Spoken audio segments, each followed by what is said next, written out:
அன்புக்குரிய தேவனுடைய பிள்ளைகளை நம்ம ஒவ்வொருவரும் நம்முடைய இதயத்தில் இதை குறித்து யோசிப்போம்.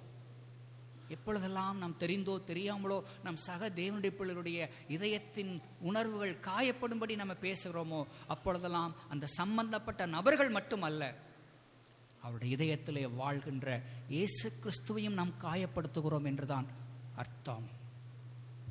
எப்பொழுதெல்லாம் தேவனுடைய நாமத்தினாலே சக தேவனுடைய பிள்ளைகளுக்கு நாம் உதவி செய்கிறோமோ, அப்பொழுதெல்லாம் இயேசு அதை பார்த்து என்ன சொல்லுவார்?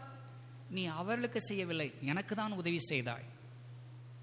நீ அவர்களுக்கு தண்ணி கொடுக்கவில்லை, எனக்கு தண்ணி கொடுத்தாய். நீ அவர்களுக்கு சாப்பாடு கொடுக்கல, எனக்கு தான் சாப்பாடு கொடுத்த. நீ அவர்களுக்கு ட்ரெஸ் கொடுக்கல, எனக்கு தான் ட்ரெஸ் கொடுத்த.